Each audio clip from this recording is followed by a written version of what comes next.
யாழினிய விஜய் வீட்டுக்கு கூட்டிட்டு வந்திருக்கத பார்த்துட்டு தாத்தாவும் இதுக்கப்புறமா காவேரி கூட அம்முவுக்கு எந்த ஒரு சம்மந்தமும் இருக்கக்கூடாதுன்னு நீ தான் விளக்கி வச்ச.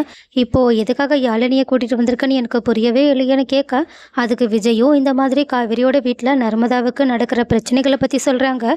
இதை கேட்டுட்டு தாத்தாவும் நீ எப்படியாவது அதை சரியாக தீர்த்து வச்சிருப்பா, ஏன்னா அவள் வயசு பொண்ணு, நீ தான் கொஞ்சம் இந்த விஷயத்த நல்லபடியாக பொறுப்பாக இருந்து முடிச்சு வைக்கணும்னு சொல்லிட்டு விஜய் கிட்ட கடமையுமே ஒப்படைக்கிறாங்க. விஜயும் சரி, நான் அந்த பையன் ஈவினிங் வரேன்னு சொல்லியிருக்கான், அதனால நான் வீட்டுக்கு கிளம்பி போகிறேன்னு சொல்லிட்டு காவேரியோட வீட்டுக்கு போனா அங்க காவேரி உருட்டுக்கட்டை எல்லாத்தையுமே ரெடி பண்ணி வச்சுக்கிட்டு இருக்காங்க.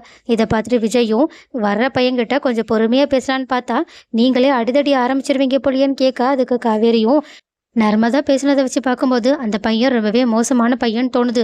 ஒருவேளை வரும்போது அடியாளையுமே கூட்டிட்டு வந்துட்டா நம்மளும் எல்லாத்துக்கும் தயாரா இருக்கணும்ல அப்படின்னு சொல்லி உருட்டுக்கட்டியை ரெடி பண்ண.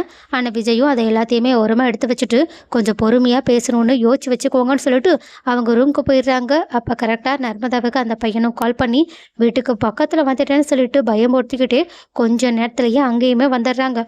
வந்ததுக்கு அப்புறமா அவங்க ரொம்பவே ஓவரா பேச ஆரம்பிக்கிறாங்க. நர்மதாவை வாடி போடின்லாம் பேச ஆரம்பிக்க காவேரிக்கும் செம்ம கோவம் வருது.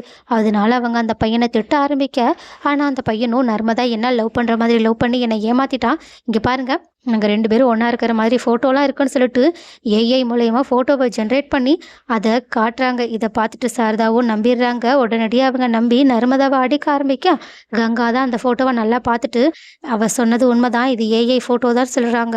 காவேரியும் உடனடியாக அந்த பையன்கிட்ட சத்தம் போட, ஆனால் அந்த பையனும் என்கிட்ட இதை விட மோசமான ஃபோட்டோவும் நிறையவே இருக்குது, இங்கே பாரு நான் ரொம்ப பெரிய பணக்காரன், ஒருவேளை நீ என்னை விட வேற ஏதாவது ஒரு ஆளை பார்த்துட்டியா என்ன, அப்படி இருந்தாலும் எனக்கு எந்த ஒரு பிரச்சனையும் கிடையாது, நீ அவனையும் லவ் பண்ணிக்கோ, என்கிட்டயும் பழையபடி பேசுன்னு சொல்லிட்டு கொஞ்சம் மோசமாக பேச.